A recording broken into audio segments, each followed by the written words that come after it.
Okay, let's talk about one of the biggest, and let's be honest, weirdest parts of the internet, kids' YouTube. It's this place where a single video can get more views than there are people on the planet. And it usually starts with something that sounds, well, a little bit like this. Or maybe you've heard this one. And sometimes, a rhyme you think you know takes a really sharp, kind of strange turn. To our adult ears, it all sounds like this baffling mix of simple, weird, and just plain nonsensical stuff. But believe me, this isn't random noise. Oh no, this is a finely tuned machine. So what is going on here? How did these simple little songs and these super bright cartoons completely take over the world's biggest media platform? Let's break down the formula. At first glance, diving into kids' YouTube feels like total sensory overload. It's like a digital fever dream, right? But underneath all that chaos, there is a very, very clear and deliberate structure at work. The whole vibe is unmistakable. You've got these primary colors everywhere, super simple songs you literally can't get out of your head, and loops that go on forever. It's all designed to be stimulating but also incredibly predictable. And that predictability all starts with one key ingredient. What sounds mind-numbingly repetitive to us is actually the secret sauce for a little kid's brain. Seriously, it's not a bug in the system, it's the main feature. Okay, this slide shows the whole game perfectly.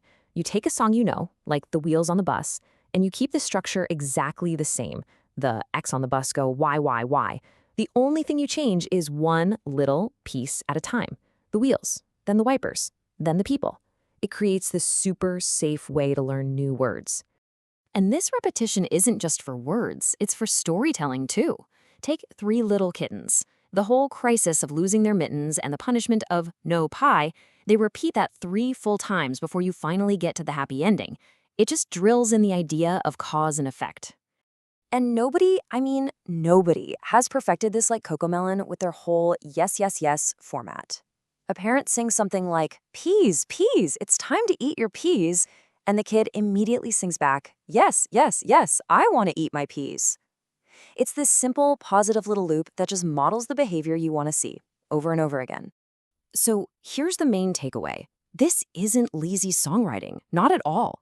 It's basically building a little mental scaffold. Repetition makes a child's world feel safe and predictable, and that lowers their anxiety, which in turn makes them way more open to learning the new bits of information you sprinkle in. It's kind of brilliant.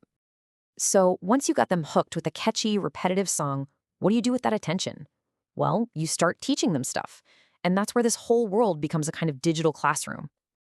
You can really see this next layer when you look at something like the phonics song. These videos are basically just flashcards set to music. It's not just a song about letters, it's a direct lesson. A is for apple and ant. B is for bat and ball. It's just old school memorization, but dressed up as fun entertainment. And you see this exact same pattern everywhere. You've got songs for counting fish, songs for counting ducks that disappear and then come back, even videos that do nothing but show colors and say their names. Red, blue, green. It's a whole curriculum just delivered through YouTube. But look, just repeating lessons isn't quite enough to get you to a billion views. For that, you need the final, most critical layer, and that's all about connection, making the kid on the other side of the screen feel like they're actually part of it all. This is the absolute magic of channels like Ryan's World. Ryan isn't just talking into a camera, he's talking directly to you. He asks you questions, he invites you to guess with him. It creates this one-on-one relationship where the viewer feels like Ryan is literally their friend, their playmate. And that dynamic gets supercharged by the surprise element, the endless unboxing of toys, right? It taps directly into the brain's reward system. That feeling of, I wonder what's inside, creates this powerful little dopamine loop that just keeps kids watching. Even in the more traditional cartoons, like Masha and the Bear, the formula is still super simple and effective. The characters have really clear goals, their actions have direct consequences, and every problem gets solved in just a few minutes. It's just simple, satisfying, and really easy to follow. All right, so we've seen the repetition, the education, and the characters. So let's put all these puzzle pieces together and reveal the complete billion-view formula. And here it is. This is the recipe. First, you start with a simple, hypnotic song you can't forget. Then you layer a clear lesson on top of it. Colors, numbers, letters. You add a friendly face, either a cartoon baby or a real kid. Wrap the whole thing in bright, simple animation, and then at the very end, you hit them with a direct call to please subscribe. That's it. That's the formula. And this right here is the real genius of it.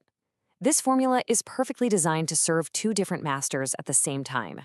It gives a developing kid's brain exactly what it's craving: predictability, comfort, and simple rewards.